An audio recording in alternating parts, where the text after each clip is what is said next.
Gretchen. "Don't try to talk," I said. "I already called an ambulance." Pain was written all over his face. I heard sirens approaching. He grabbed my hand and muttered, "MGGDDHN MNTND LAN." He was persistent. It took me a while to realize that I should tell the paramedics or the police that he had been attacked and not mention Dylan. This time, it was not difficult for me to fulfill Jimmy's request. 2 hours later, I was still filling out paperwork. Jimmy, of course, had no health insurance. They wanted to keep him for a few days to rule out a concussion. I was for it. Paying for Jimmy's treatment will put a huge dent in my savings. What bothered me most was the way he looked at me. His views and his entire demeanor towards me were openly contemptuous. Even though he seemed to hate me, he expected me to be in the hospital every day while he was there. Everything became clear when he was able to speak again. He filed a police report, claiming that he was attacked by 2 boys. He said that everything happened so quickly that he did not have time to look at them. The police told him that if he came up with any details to call them. They had a lot of random attacks and didn't have the time or resources to spend much time on another one. After his discharge from the hospital, nothing changed for the better. He moved right into my house. He did nothing to help me with my problems. I had to ask my boss to give me more hours to cover my expenses. His medical bills have already taken a toll on my money. I didn't know if Dylan would come back to talk to me about our problems again. I couldn't believe my marriage was over. They say that hindsight is strong.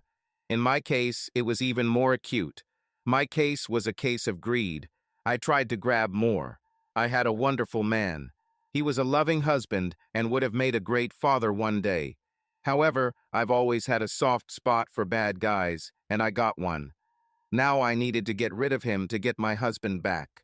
I think all the crap Jimmy fed me about him and Dylan sharing everything, including some of their women, was old. Apparently, I meant more to Dylan than Jimmy thought. Jimmy had all sorts of clever expressions like, "Brothers are more important than girls." But Dylan beat Jimmy to a pulp because of me. I should have been flattered by this. But to be honest, it was scary. I'd never seen Dylan even raise his voice before. I know he misunderstood my intentions when I pulled him away from Jimmy. I think Dylan thought I was trying to protect Jimmy, but I didn't try. I tried to keep Dylan out of jail for Jimmy's murder. The next time we spoke, I needed to clarify this, if nothing else. I was sure that Dylan perceived this as another betrayal of mine for Jimmy's sake.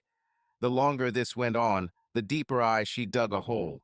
The worst part was that I seemed lonely. My family was so against what I did that they gave me the cold shoulder. They didn't disown me, but every conversation seemed focused on my mental health. Jimmy was worse. The longer we were together, the more hostile he became. Finally, I asked him if we could talk. I told him that his attitude towards me bothered me. She said that if he didn't love me that much, he could just leave and live somewhere else. I worked hard to save money in case I couldn't keep the house. Most of all, I wanted my husband to come back. Jimmy was completely wrong. I felt very stupid. And the worst part was that Dylan became exactly what I wanted him to be. He became more determined. He became more physical. And he actually chose me over Jimmy, as I demanded when we first started dating. I was weak. I wasn't strong enough to stand up to Jimmy. And every day, I regret it more and more. At work, I met my friend Sylvia, who gave me even worse information. She was at the bar on a date a few weeks ago and saw Dylan and Jimmy. She overheard part of their conversation. She heard Jimmy insulting me. He made jokes about my appearance and body. Apparently, Jimmy never felt anything for me. She also heard how Dylan defended me. He didn't agree with anything Jimmy said, and eventually he got fed up and left. I only wished that she would call me as soon as she heard all this. My life would be completely different. I just wouldn't answer the phone when Jimmy called. Instead, I made the stupidest mistake and let him into my home and bed. With Jimmy and Dylan, I seemed to flow from one mistake to another. After I bought Jimmy's bullshit about how Dylan wouldn't mind if Jimmy and I slept together, Dylan left me. The fact that he punched Jimmy in the face when he mentioned Sarah should have taught me something. The days Dylan and I were apart were hell.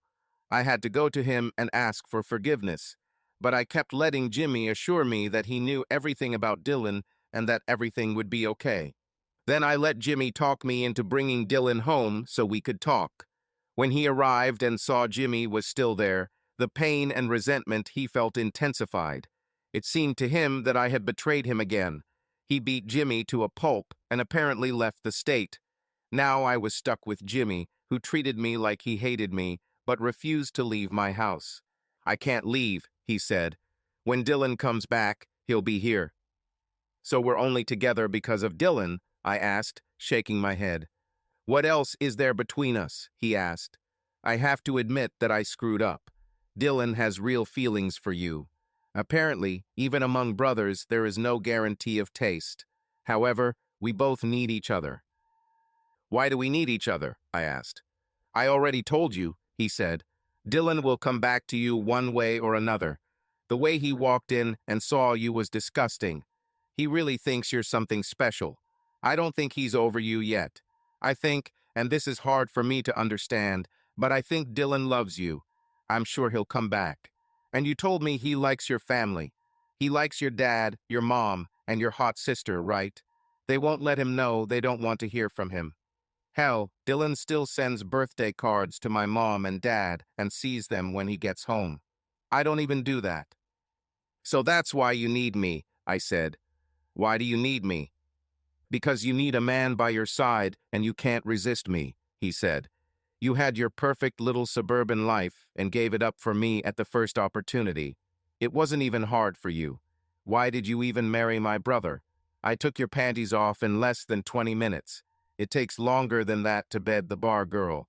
But the real reason I need you is because Dylan will eventually come back here.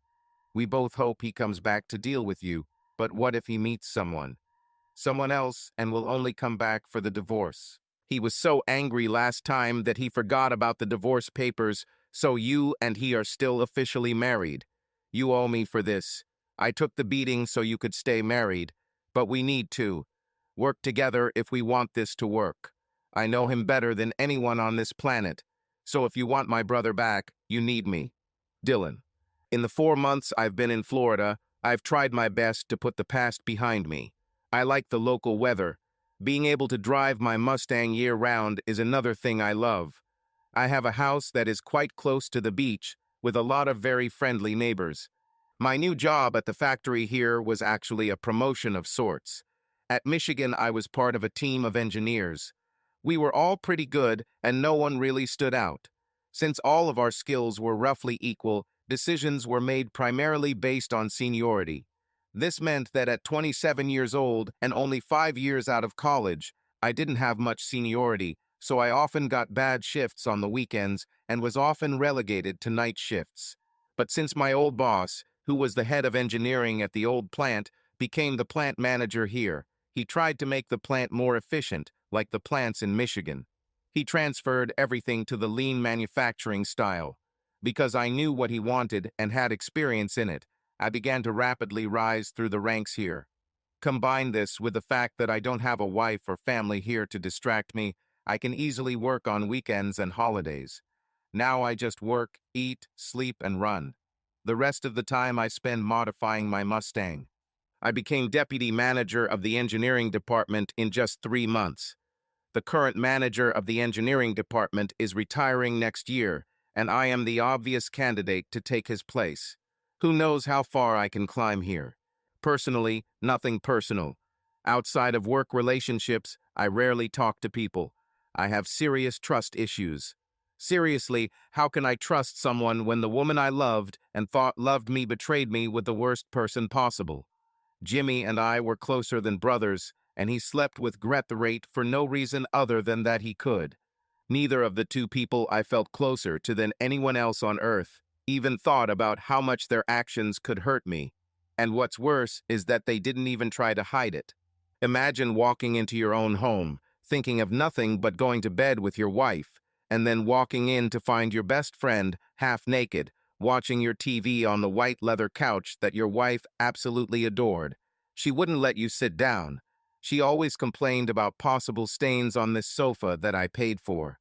Well, Jimmy was a huge blur, so to hell with her and this sofa. I avoided them both for the next 2 weeks while I arranged my move here. She dared to call me and tell me that I could give her divorce papers if I talked to her for 10 minutes. I know it was a mistake. I should never have agreed to this. I should have made a rational decision and just let my lawyer handle it. However, I guess I was hoping that talking to her would give us both some closure. Okay, why am I kidding myself? I wanted her to tell me that she loved me and that Jimmy was a mistake. I wanted her to beg me to give her another chance so that we could put everything behind us. I think in the end, deep down, and 1,000 other stupid cliches, I still loved Gretchen with all my heart. However, when I came to our meeting, our so-called come to Jesus, or for those who are not religious, our heart talk, this turned out to be another manipulation by Jimmy. My brother never tired of showing me how easily and how quickly he could take what I worked so hard to earn, including my wife. As for Jimmy, my former best friend and pseudo-twin was overwhelmed by a lifetime of accumulated anger and frustration. It wasn't my fists that hit his face. It was literally decades of doing his homework, supporting his whims, participating in the punishments for his mistakes, and always living in his shadow. I never, and I mean never, want to see them both again. As for divorce, screw it. I'm never going to get married again, so I don't need him. When I first moved here, I thought about seeing a therapist to help me deal with my problems. However, everyone knows someone who knows someone else. I was worried that people in my new work environment would find out and think I was crazy. Instead, I just read a bunch of stories online about men going through divorces. Some of these writers describe things as if they were actually there. So while I had no intention of returning to Michigan to burn the bitch, one of the plots in divorce stories made me realize that sometimes the best revenge is living well. Plus, before I left Michigan, I literally beat Jimmy to a pulp. I was sure that there was probably an arrest warrant waiting for me there. My plan going forward is to just try my best to forget that Jimmy and Gretchen even existed. Yes, that was the extent of my revenge. I beat up Jimmy and did something even more cruel to Gretchen. I left her in the hands of whoever she wanted. This was more difficult to do than one might imagine. The reason is that I have been involved with both. I tried my best to pull out Gretchen from your heart, but it was difficult. The old saying goes, brunettes are hard to forget, blondes are heartbreaking, but redheads just break you. This turned out to be true. Even 4 months later, I still wake up and reach for her. Every time I go to the mall and see a woman with long, curly red hair, I stop in my tracks and stare at her blankly with my heart beating so loudly that I think everyone can hear it. And with the type of hospitality that exists in the South, not one of these women came to me ready to ask why I was looking at her. I think they were willing to either help me if necessary or kick my ass if necessary. Several of them, and their apparently understanding husbands, were very sweet when they saw my tears and heard the story of why I reacted the way I did. And these women walked away with a little more curve to their hips, holding on to grateful partners after learning the depth of my personal pain. But every day I became stronger and more able to cope with the loss. Gretchen. My problem was that I had 3 families who all tried to support me and came to me whenever they wanted. You see, it wasn't just my mom and dad who came to see me. They usually brought Jimmy's parents with them. Jimmy's parents were like second parents to me. They always have been and always will be.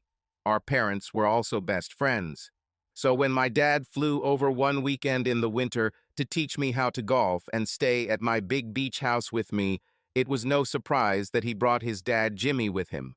It was also no surprise when I told them that as much as I wanted to, I couldn't play golf with them because I was installing a new intercooler on the Mustang, and it would take me all weekend to get it done. Naturally, they went to play without me. And of course, the next weekend my mom decided she needed to help me decorate my new home and brought Jimmy's mom along for a second opinion. These things would be bad enough, but Bernie comes even more often with his wife and daughter. We all spent Christmas together. My house has 4 bedrooms, but one of them has been converted into an office. The sleeping arrangements were strange. Each set of parents received a room. My parents took my room. Jimmy's parents took the guest room down the hall. Bernie and Patty took the guest room on the first floor. Abby slept in the office and shared the bathroom with her parents, leaving me the couch in the living room. We all had a serious talk before Christmas. With temperatures around 10 degrees Celsius, we all put on sweaters and lit a fire on the beach. I told them I love them all. However, for the sake of my sanity, I need them to give me some time. They were always welcome guests, whether alone or in groups. I gave each of them a key to my house. But what I need from them is not to mention Jimmy or Gretchen in my presence. I explained to them that I was gradually overcoming the past and what happened. Time will be my best ally, and maybe someday it won't matter anymore. I noticed strange glances they exchanged among themselves, but they nodded and life went on. I think Patty, Mother Gretchen, was the most difficult for me. She seemed to notice the awkwardness between us and decided to talk to me in private. So, early on Christmas morning, as I got up to make breakfast for everyone before we exchanged gifts, she caught me alone in the kitchen. "So what's the matter, Dylan?" she asked. "It will be pancakes," I said. "That's not the point," she said quietly. "For a long time you treated me like your mother and Jimmy's mother. Now you barely talk to me. You don't look at me, and if you do, you quickly look away. You still hug and joke with my husband, so I must have done something to you. I admit that I'm disappointed that things between you and Gretchen are not going the way I would like. I also admit that I would like to punch Jimmy's face like you did, but I would. Did it with a shovel. What I don't understand is where you and I went wrong." I looked at her, and she had tears in her eyes. This woman really had feelings for me. The next minute, I started crying too. I just hugged her, and we shed a lot of quiet tears together. "It's not you, Patty," I finally said. "The thing is, I loved her so much, and when I see you—" I sobbed for a moment. I was too upset to continue. "Oh, Dylan," she exclaimed. "I never thought about it. She looks so much like me. This must be torture for you." "It's worse than you can imagine," I said. "When I see you, I see the future I should have had. I see what Gretchen would look like after years of marriage and after we had our children, and I start to cry because I can almost imagine her as beautiful as you." I didn't have time to finish. She ran out of the kitchen. I stayed and concentrated on preparing breakfast for the rest of the guests. I started with bacon because I knew that with 4 men in the house, plus Abby, we were going to need a lot of bacon. After a while, Jimmy's mom, Carla, came into the kitchen to help me. She prepared the dough and started making pancakes that were so perfect that I was sure I would never be able to replicate them. She made them exactly the same way as me. They weren't rough and irregularly shaped like my mom's. I asked her about it, and she laughed. "Of course I make them just like you, fool," she laughed. "I taught you how to make pancakes when you were 16. I just had more practice." She thought it was funny. I remembered this. When we were kids, I had breakfast with Jimmy's family every Sunday. I liked her big country breakfasts much better than my mother's cold breakfasts of cereal and toast. My mother didn't like to cook on weekends. She loved to relax. So I went there and helped her cook every Sunday. Jimmy and his dad usually slept until we called them. That was our time together. I often told her things that I never even told my parents. Looking back, I realized that I had special moments with Jimmy's dad, too. It was he who awakened in me my love for working with machines. My dad took our car to the service center to change the oil and do all the routine work. Jimmy's dad did everything himself. I learned how to change brakes, do tuning, and much more, and soon began doing most of the work on our cars, too. I always called him when I had problems, and he was always happy to help. I realized then that a large part of who I became was due to the fact that I grew up with twice the number of parents. Perhaps there was some truth to Hillary Clinton's words that it takes a village to raise a child. My mom came down the stairs after that, with Patty smiling. They put Patty's hair in a bun to make her look different from Gretchen, and Patty wore glasses. She usually only wore them for reading, but they made her look different enough that it didn't hurt me as much. We exchanged gifts, most of which were mine, and had a wonderful morning. I gave Gretchen and Abby's parents gifts, as well as gifts for all four of my parents. Everyone was having a great time until I ruined everyone's mood. My mother immediately came to me. "Dylan, what happened?" she asked. "This is the first year I can remember that I didn't buy Jimmy a present," I said, breaking my own rule of not mentioning them. "But you haven't heard from him in 4 or 5 years," said Jimmy's dad. "Every year he bought him a present and put it under the tree," Dad said to Gretchen. "After Christmas, he would put them all away in the hallway, still wrapped, because he was sure that bastard, Jimmy, will come back." "At least you didn't have to spend money on Gretchen this year," Abby blurted out. "Remember last year you bought her this huge diamond bracelet and put it under the tree to distract her from the fact that you bought her a fucking car." After that, no one said anything. Mom decided that all men should go play golf, including me. There will be no privacy in the garage on Christmas Day. She even said I could give my Mustang his Christmas gifts the next day. The women will all cook Christmas dinner together. We decided that my dad and Jimmy's dad would be partners and Bernie and I would play together. "Which team will I be on?" Abby asked. We all looked at her in surprise. Abby, dressed in leggings and a light jacket, clearly did not belong to the golf club. "I can't cook," she said, "unless there are microwave instructions, and I can't imagine anything more boring than staying here all day and watching the three of them compare recipes and decide who's going to make mashed potatoes." This Christmas set the tone for the next few years. They always included everyone who came to Florida to spend the holidays with me. A few weeks later, about 6 months after I left Michigan, I was in the garage as usual, working on a friend's car rather than my own. For a moment, I thought I heard the door open and close. I listened for a moment and didn't hear anything else, so I stayed under the car. Even with my cart, it was not easy to get under the cars in my garage. In this case, I was installing the entire exhaust system, from the long pipes to the polished chrome tips on a late 80s Mustang. The owner of the car started the project with me. We upgraded many of the car's systems, but his wife objected to too many late-night sessions in the garage. By 10 o'clock, I had the left side fully installed and ready for the tips. Decided to call it a day and let Greg help with the other side the next day. Then I entered the house from the garage and took off my t-shirt. "Oh my, good to see you're still in shape," said a female voice. I looked into the living room and saw Abby sitting there. She had her legs picked up on my couch. There was a pile of papers on the coffee table. There was an open box of pizza and candles burning in the dining room. "Hey, Abs," I said after the shock wore off.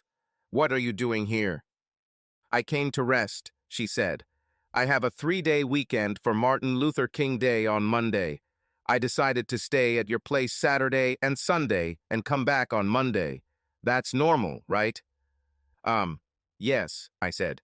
"I mean, it's not like you have a woman here or anything, is it?" she said. "Actually, there is," I said. "The situation is kind of awkward. It's a temporary thing. She belongs to another guy and—" "Dylan," she whined, stretching out my name into 14 syllables. "You shouldn't do things like that. I mean, even if someone did it to you, my sister and your friend, I refuse to call that bastard your brother. Anyway, they're worth nothing. But you're a good guy. Where is that girl in the backyard?" She walked out the back door I had just come in from and into my garage.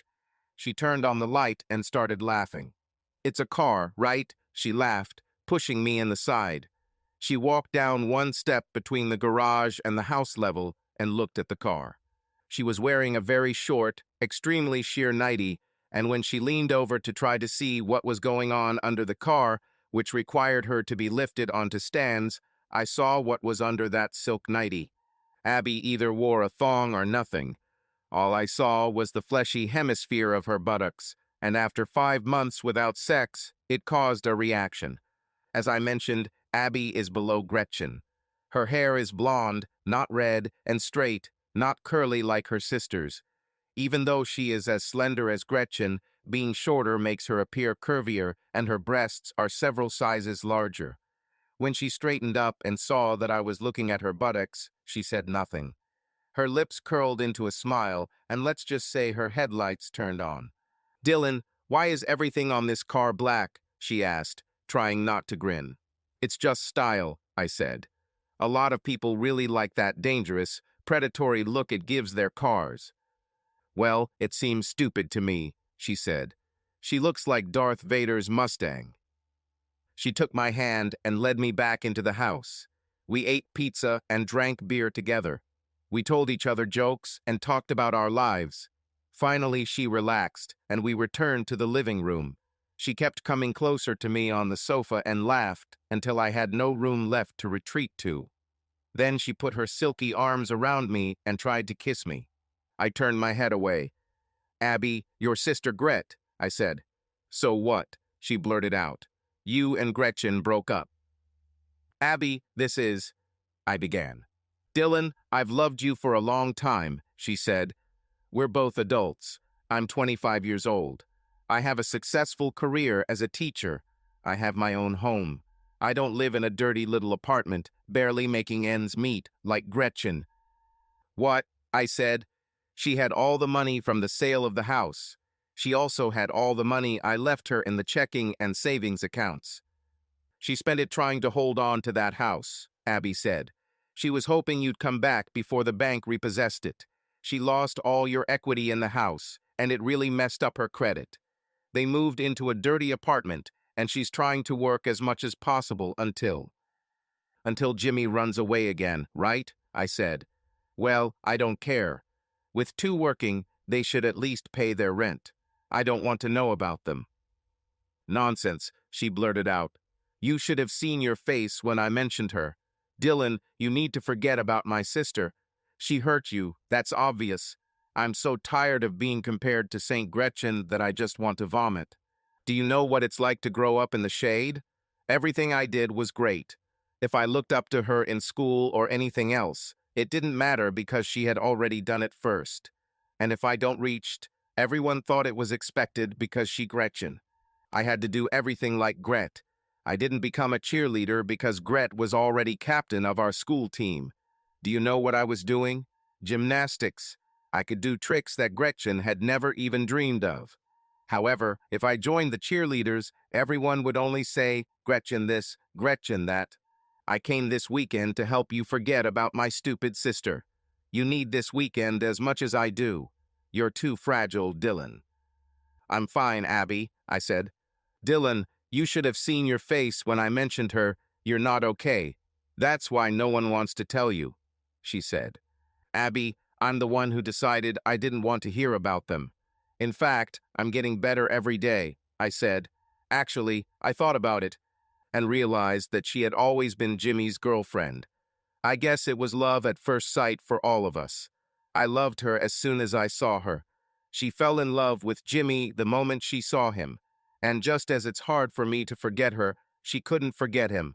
It's just life. Dylan, she's pregnant again, and I'm pretty sure he's already cheating on her," she said. "They're not the ones working to pay the rent. She's the one. Jimmy can't or won't work. He says he can't do anything manual because of his knees. He can't do anything else because he has no education and skills. What he can do is drink beer and watch TV." I felt my heart suddenly start beating faster.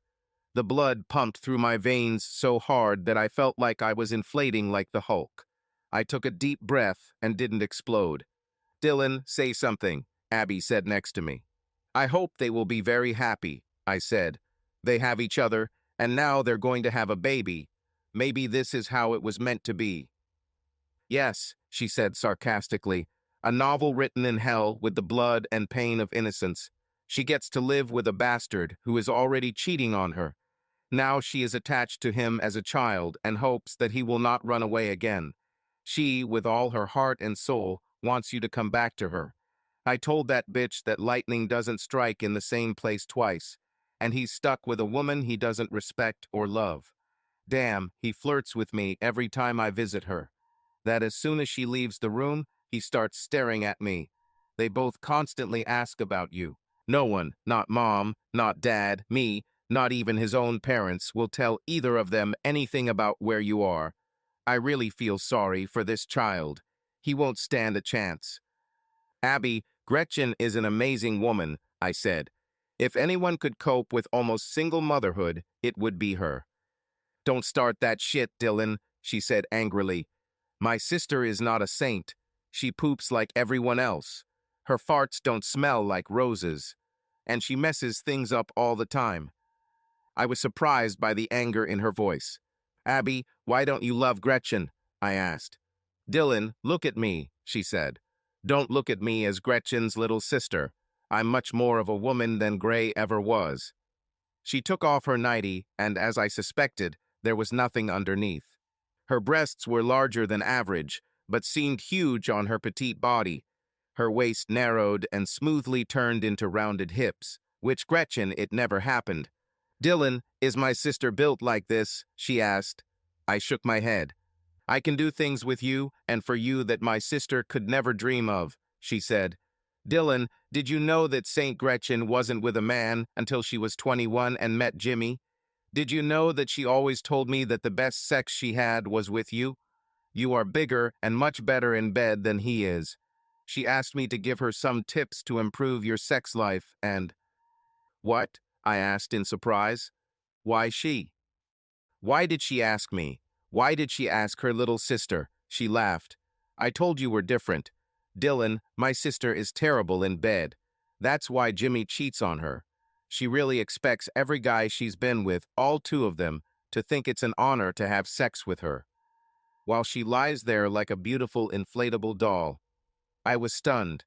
Remember when you were married for a couple of years and she first introduced new things to your sex? I taught her, or tried to. And you should know that she never, even now, did it with Jimmy. And she was about to continue, but I raised my hand to stop her. It was too much information. She sat on my lap and hugged me. Jimmy and I are the only ones, I said. Yeah, it's funny, isn't it? She laughed. I've slept with literally dozens of guys. I'm sure there's over 100. And she's only with 2, but she's more of a prostitute than I'll ever be. Abby, what do you mean by dozens? I asked. I started college late, she said. The summer after high school, I broke my femur and kneecap in a gymnastics competition. 2 surgeries on my hip and 1 on my kneecap, plus recovery time, meant it was 8 months before I was fully recovered. By then, I had missed most of the first 2 semesters. I was 19 when I first went to college. I was also 19 the first time I got laid. I did it just out of curiosity, and because everyone made such a big deal about Gretchen not doing it. I told you she was a saint. Who else would give up one of life's greatest pleasures just so everyone could brag about how pure she is until she meets the devil himself? Yours, bastard friend. So in my first year of school, I slept with about 20 guys. I did the same thing the second year. Now, what was different in the second year was you, Dylan. The first year I just experimented. In the second year, or partly through it, I met you in the ward, Gretchen. I liked it right away. I say I liked you because I know that love takes time, but I wanted you from the first moment. I heard Gretchen bragging about Jimmy, so my dad and I came to a few of your football games. We never met because you were so damn shy.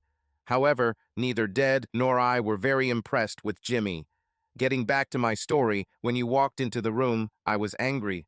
First of all, I came to the hospital to see how my parents would give Gretchen a beating for being pregnant.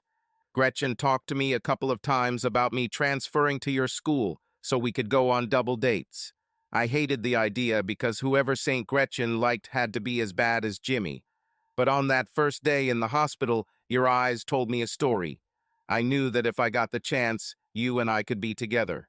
I did what schoolgirls do. I imagined myself as Abigail Marshall and came up with names for our children. But then you walked into the room, and you didn't see me, or my mom, or this beautiful blonde nurse. You only saw Gretchen. I was wearing a low top and a miniskirt. My hair was perfect. My makeup was perfect. Great, she was completely covered up, no makeup, and looked terrible. But to you, she was the only person in the room. My mom and dad fell in love with you right then and there. Even on the plane back, all they talked about was how you two would fall in love while you helped her recover. They were fully confident that you two would get married. I was angry. You, Gretchen, there was an opportunity with two guys. She made the first choice. She chose your vile brother. You had to. Be mine. She gave you to me. But then that creep came back, and she took you too. I was hoping until the end of that year that Jimmy would come back, like you said. I wanted you so bad that I started sleeping with guys who looked like you. However, you stayed with Gray, and so I slept with more guys to forget about you. None of it mattered, Dylan. It was just student fun. I didn't want or need a boyfriend. What I wanted was you. I didn't sleep with guys who had girlfriends, and it wasn't emotional for me. All my emotions were connected with you. It was just sex. Unlike Gray, I enjoyed sex, and I'm really good at it, as you're about to find out in a few minutes. No, I don't, Abby, I said. Abby, you've always been at least as beautiful as Gretchen, and you're much sexier. You have a better figure, And what? She screamed. Dylan, I know you don't love me yet, but I'm only talking about sex. I'm talking about you having the best 2 nights of your life, and then deciding if you want to do it again. I'm talking about two adults who did something completely legitimate that we both needed. I think we just need to spend some time together, away from Great and your scumbag friend.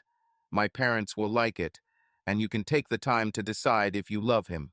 You. Abby, I don't need time for this, I said. I love you already. I love you more than you know. I love you too much to take advantage of you. And maybe I'm too old-fashioned, but for me to do that, I have to not only love you, but also be in love with you. And right now my heart is too broken to even think about it. So let's try to have a nice weekend together and create some memories just for us. Okay, she said. But can we at least sleep in the same bed? I simply nodded. Nothing will happen, Abby, I said. I bet we'll end up sleeping anyway, she said confidently. The next morning I woke up with Abby hugging me like a python. Jimmy was right, she said. Apparently you're only attracted to redheads with lots of freckles and small breasts. After that, Abby began to come to me sometimes. We established a comfortable relationship in which she was like a little sister to me, as it would be if Gretchen and I stayed together. My house became a second home for our entire extended family, with the exception of Jimmy and Gretchen.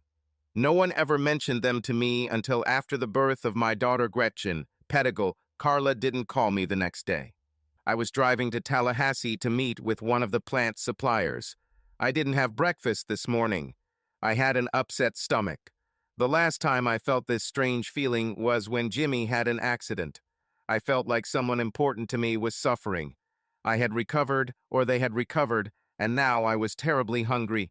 I stopped at a very busy little restaurant called Sam's Casablanca Cafe just off the highway. I'd never been there before, but judging by the number of trucks in the parking lot, the food must have been good. The waitress, a very attractive young black woman, smiled at me and invited me to sit at the only empty table in the establishment. Although it was a little late for breakfast and a little early for lunch, the restaurant was noisy and lively. An older man who looked like he'd been through a lot was playing a mixture of swing and boogie-woogie on a piano that was probably older than he was.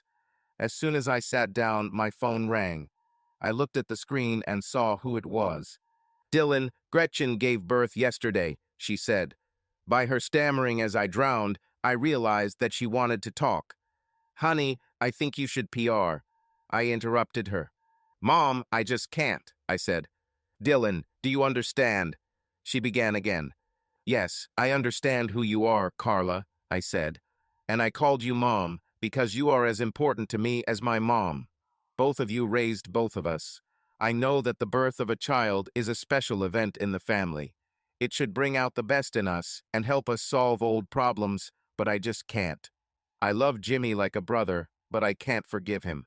He didn't even love Gretchen when I did what I did. I doubt he loves her now. Abby says he cheats on her all the time. I hope that becoming a father will teach him responsibility and that he and Gretchen and the child will be healthy and happy. However, He stole the only woman I've ever loved from me, and I don't think I can forgive that. I hung up and started looking at the menu when I heard a voice. The only woman you've ever loved, huh? So who am I to you? As soon as I saw her eyes, I recognized her.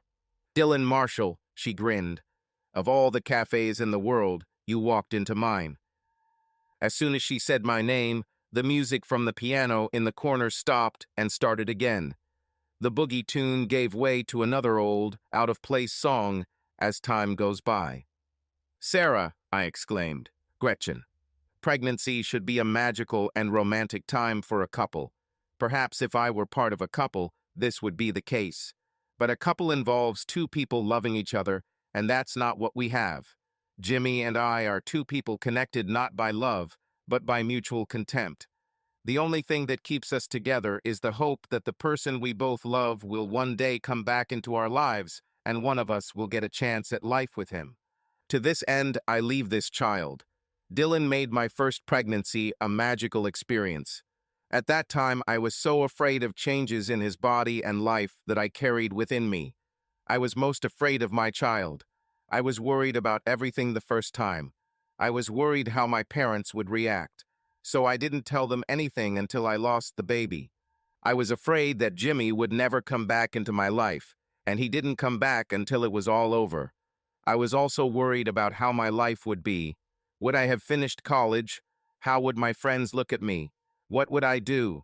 How would I raise a child? Especially when I felt like a child myself. It's funny, despite all the fear, despite all the tears, and sometimes crying about Jimmy not coming back, that pregnancy was the second most magical time of my life. During that pregnancy, I learned what unconditional love is, not from Jimmy, of course, but from Dylan. Dylan never left me alone. He cooked and cleaned for me and took care of everything I asked of him. There was never the slightest hesitation or question. I never realized it until much later, but Dylan, contrary to my assumptions, had feelings for me himself. He was asleep during the fight when Jimmy broke up with me and blamed me for getting me pregnant. However, even despite Jimmy's complaints, Dylan stood up and drove me home, trying to calm me down. Dylan, who I always thought hated me, drove me to the doctor for all my techniques, massaged my belly, fed me, hugged me, and watched stupid chick flicks with me so I wouldn't be sad or lonely. Dylan could have very easily persuaded me to have sex during that pregnancy, but he never did. He never made any demands on me. And then, when I needed it most, before I knew it, Dylan saved my life. At the hospital, the nurses told me how lucky I was. Most of them have seen too many stories of women dying during pregnancy due to spontaneous bleeding.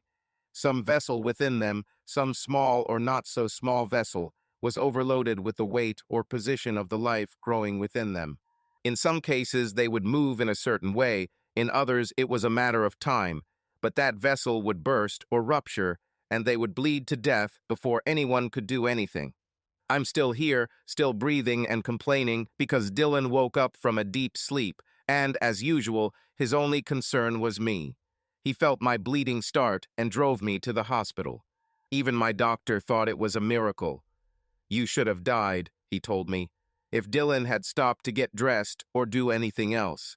If he hadn't been so persistent in demanding that someone take care of you immediately, you wouldn't have survived. This person is completely responsible for your life, my doctor told me. Then things got even more confusing. They contacted my parents because I had an ICE card in my wallet. It identifies the people who should be notified in the event of an emergency. My mom, dad, and sister were here a few hours after I was admitted to the hospital. Dylan sat there holding my hand while I slept. A nurse we both knew convinced him to go home and change, and while he was gone, my family arrived. My dad saw Dylan and thought it was Jimmy. In my rare moments of clarity, I muttered to Dad that Jimmy quit me pregnant. My dad was furious. Dylan was disappointed. Dylan was really mad at Jimmy. He was like a powder keg ready to explode. My dad was a wick. He walked over and tried to hit Dylan, but Dylan hit him. Witnesses explained to Dad what really happened. While the guards kept Dad in one office and Dylan in another, they showed Dad the video of Dylan bringing me and explained to him that it wasn't Jimmy. They told Dad to calm down or he would be kicked out of the hospital. Meanwhile, they asked Dylan to leave the hospital to keep the peace. Dylan was already leaving when his dad called him and brought him back. When Dad calmed down, he realized that he had actually accused a man who not only was innocent, but also saved my life. And then, for everyone except me, magic happened. When Dad brought Dylan back to my room, he saw it instantly. My mother saw it too, as did my sister. All I saw was Dylan entering the room. I saw this several times a day. In fact, I saw Dylan so often that he became like part of the furniture. My mom and dad looked at me as if I had won the lottery. Over the next few days, I had the opportunity to talk with all of them, while Dylan was busy running errands for me or getting my books so I could stay up to date with the curriculum. "He's a really handsome young man," my mother told me, "and he really loves you." "Mom, are you on something?" I asked her. "Jimmy loves me. Dylan is just filling in for him until he gets back." "Don't worry about it, honey," Dad told me later. "For some reason, you ended up with the right guy. Dylan would probably die for you." "Dad, are you crazy?" I asked. "Gretchen Marie," he said. "Have you ever noticed the way he looks at you? Next time he comes back from running errands for you, look closely at his reaction when he sees you. He doesn't see anyone else in the room. Look at the doctors. You are their responsibility, but even they are looking around. Of course, your sister dressed like a prostitute doesn't help. However, I think the poor girl could be standing next to you naked and Dylan would probably never notice." Even Abby had something to say about it. "You lying bitch," she hissed when we were alone. "Abby, what's your problem?" I asked her. "You," she blurted out. "What happened to my transfer to this college? When you first started dating Mr. Charming, who took your virginity and apparently got you pregnant, you told me that his brother was all mine, didn't you?" "Well, yeah," I admitted. "But Abby, there are a lot of guys.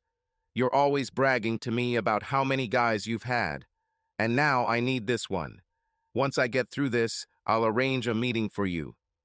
I actually said it, but I never did it.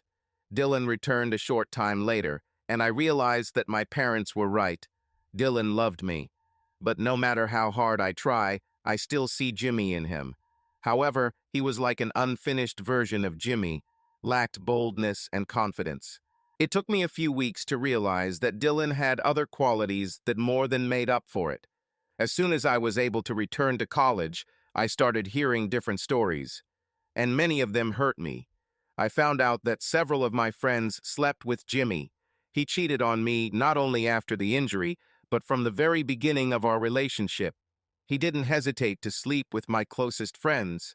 Since these were mostly fleeting connections, I convinced myself that he was simply living out the last days of his turbulent youth. Jimmy went through hell, after all. He suffered seriously and lost his lifelong dream. He was depressed, just like me then. This caused people to do things that would normally be considered out of character. I held on to this explanation until people started laughing at me and reminding me that he cheated on me before he even got hurt. They also said that he cheated on the girls before me and the girl before her. They said I should ask Dylan about some girl named Sarah. But almost every person I talked to, male or female, told me that I won in the end. I ended up with the better of the twins. There were girls who wanted to date Dylan, but he was too shy to approach them. One of my friends reminded me how cute Dylan can be. She reminded me of his date with the woman who ran the library. I began to see Dylan in a new light. I didn't want to make another mistake, so I watched Dylan for a few weeks. I waited to see if he would cheat on me, even though we weren't officially together. He never changed. This made me realize that I could probably trust and count on Dylan. It also created an excitement towards him that wasn't there before. Perhaps he was not a wild and unpredictable animal like Jimmy. He may not have been something exciting that couldn't be tamed, but he was out of reach for everyone but me. Dylan was everything Jimmy would probably never be. He was only mine. So I decided to talk to him. I asked him about everything I had heard. I even asked about Sarah and was shocked. Jimmy once mentioned the possibility of a threesome with him, me and Dylan, but I thought he was joking. Of course, Jimmy could probably talk me into it, but now I saw that what I thought was a joke or a test was probably real. Jimmy forced another woman to have sex with Dylan so he could cheat on her. What he didn't expect was that Dylan would fall in love with her. The tragedy was that Jimmy didn't foresee that Sarah would also fall in love with Dylan. In fact, I saw something that neither Jimmy nor Dylan seemed to notice. In the end, it was falling in love with Dylan that gave her the strength to just walk away from it all. The problem was that even when she decided to walk away from this toxic triangle, she realized that even though Dylan loved her, he loved Jimmy more. Separating the two of them would kill Dylan, or at least it would kill everything she loved about him, so she left both of them. Sarah leaving hurt Dylan far more than anyone else. Jimmy just didn't care.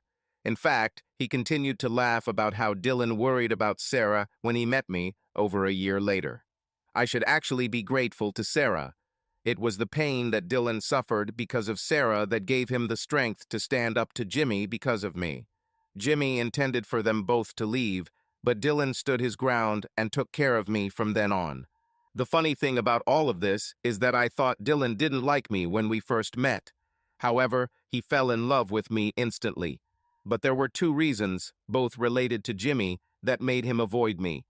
The first was that no matter how much he loved me, I was Jimmy's girlfriend. This in itself made me like poison to him. The second was that he didn't want to get to know me or spend time with me because he knew all along that Jimmy would eventually leave me like he left Sarah, and Dylan just didn't want to go through that kind of pain again. I made Dylan promise me that from then on, he would always put me first, even to Jimmy, and he said he would.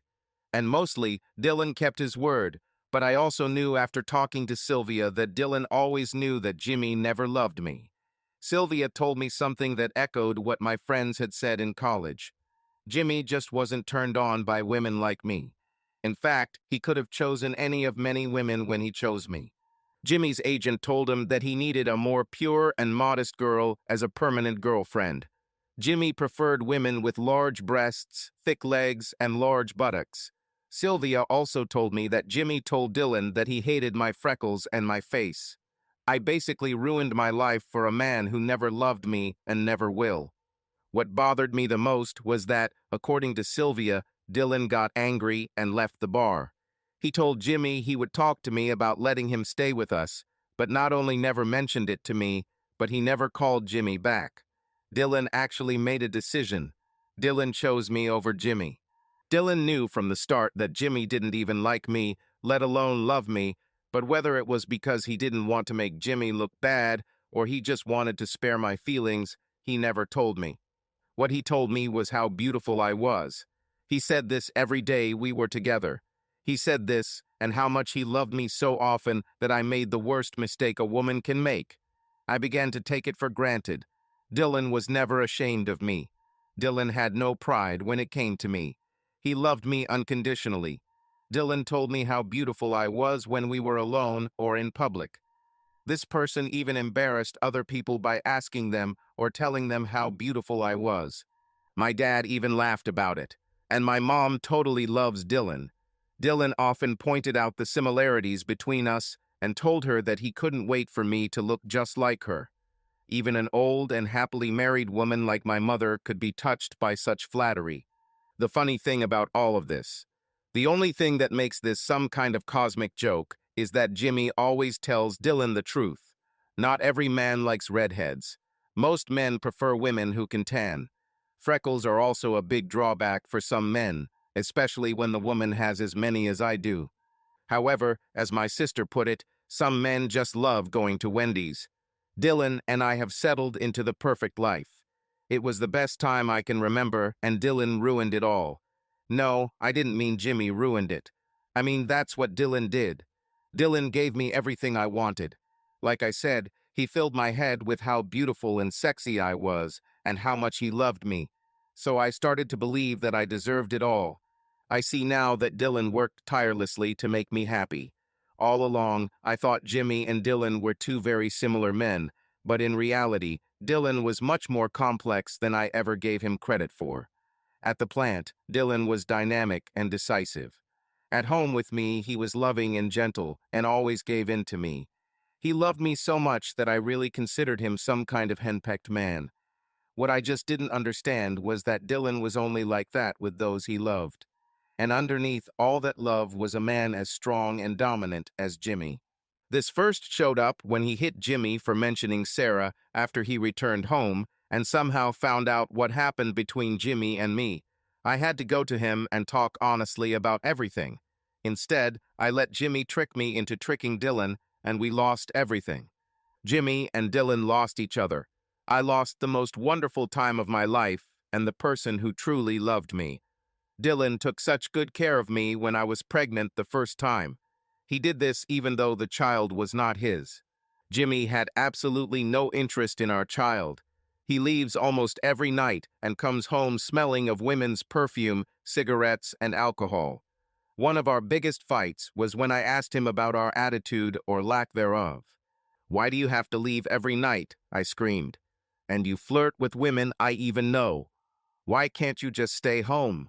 We're expecting a baby, remember?" I was probably so used to Dylan that I didn't know what I could or couldn't say. "We don't expect anything," he shouted back. "It's not my fault that every time I look at you, you get pregnant. I don't want any damn kids. You're a grown woman. Someone should have taught you a means of defense if you weren't too stupid to use it." I was stunned, and he wasn't finished. "I go out every night to find company," he said. "I'm locked in this dirty apartment all day. You take the car to go to work. So at night, I need to find people to talk to and interact with, and women too." "Why can't you talk to me?" I cried. "And I'm a woman too." I tried to seduce him. "You could have sex with me," I said. "We haven't done this since the 2 times you came back." I was willing to have sex with him to keep him in the apartment, mostly to avoid the embarrassment of people I knew telling me what he was doing. I didn't actually want to have sex with him, but at the same time, when women are pregnant, their desire increases. He just laughed in my face. "Of course, my brother told you that I don't find you even remotely attractive," he laughed. "To me, you're just terribly ugly. And worse, you're the worst sex I've ever had. The first time I did it was out of curiosity. I wanted to see if you got better with age. You didn't. The second time I was drunk, and I needed you to understand that we had to work together to get Dylan back, but I wasn't drunk enough to enjoy it." He laughed again. "I almost feel sorry for Dill," he laughed. "The guy is so in love with you that you can give him tuna every night and convince him it's steak. Dylan clearly doesn't understand what a really good woman is." I was so offended. No one has ever hurt me like this. He actually explained to me, without any uncertainty, that I was ugly, unattractive, and terrible in bed. Moreover, he was not at all interested in our child, and it was entirely my fault that I got pregnant. I knew from the moment Dylan walked into our house and looked at me that I was wrong. The pain in his eyes, mixed with the almost puppy love I had taken for granted, showed me the depth of how wrong I had been. But somehow I told myself that everything would be fine.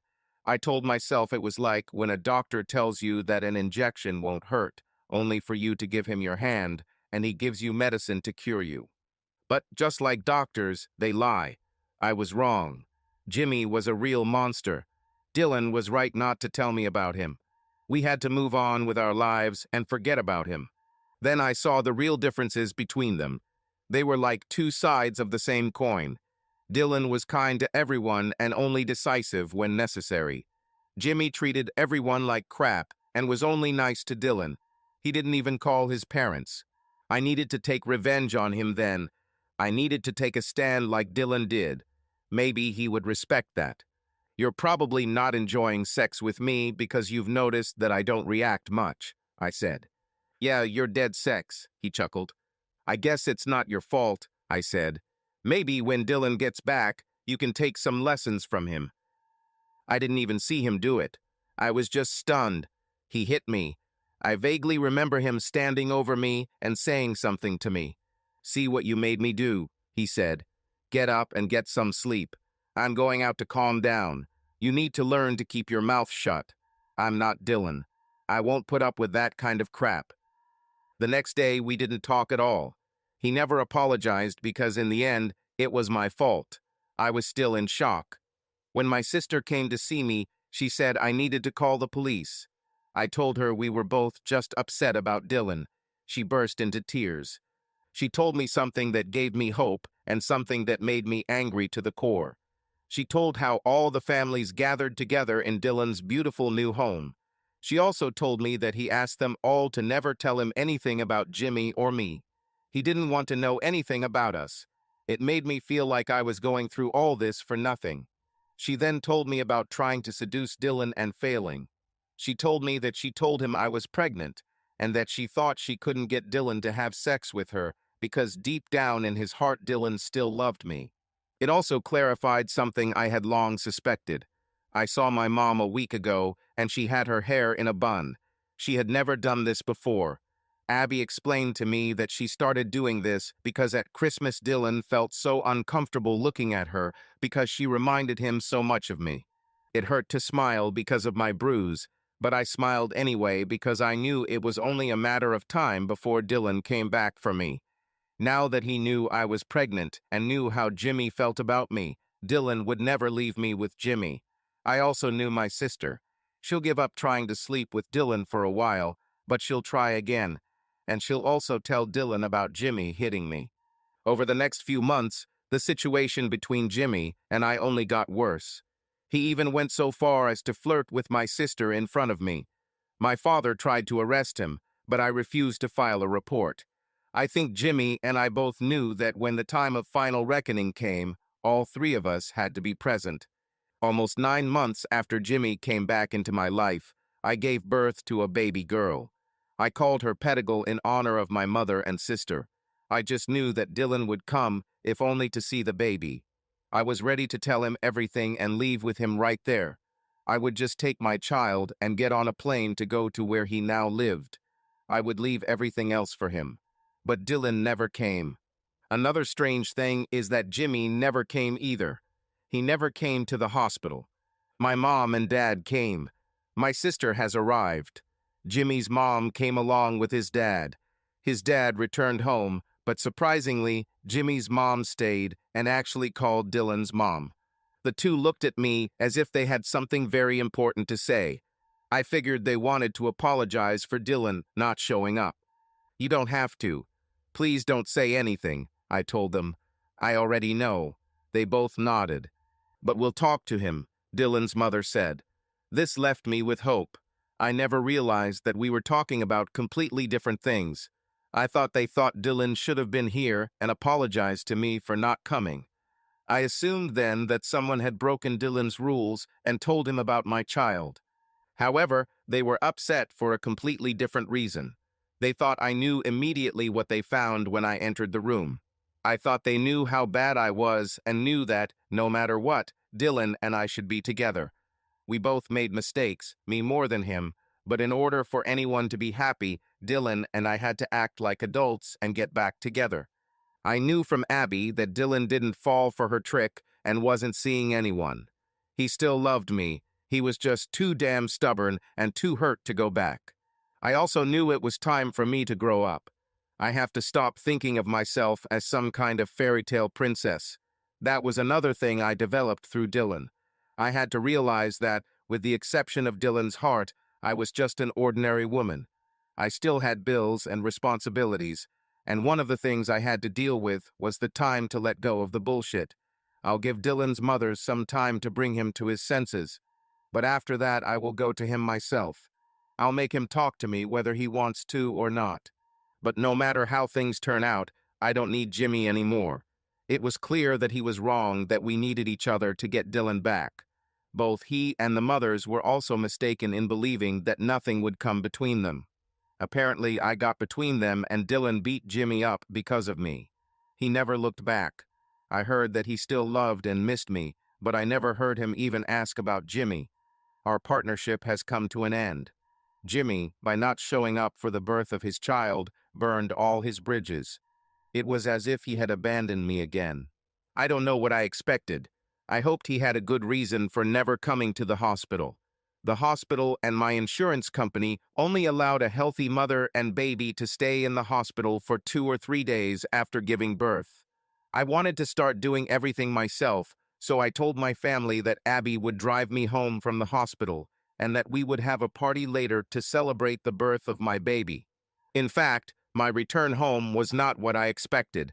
I carried my baby in the carrier while Abby used my keys to open the door. I was on edge because during the trip Abby noticed that it was strange that she had her own key to Dylan's house, but not the key to my apartment. I found out that she actually told Dylan that I was pregnant a few months ago, and he told her that he wished us all happiness. He hopes Jimmy, the baby, and I will be happy. After further questioning from my thick-headed sister, I discovered that Dylan truly believed that Jimmy and I were happy together. I had to convince Abby to give me Dylan's contact information. She categorically refused. I then realized that she still hoped that someday she could be with him herself. She also refused to give him any messages from me, but said she would let him know that I had a baby with Jimmy. When Abby opened the door, the mystery of Jimmy's absence was solved. In front of me was a woman with a huge ass. They were having sex.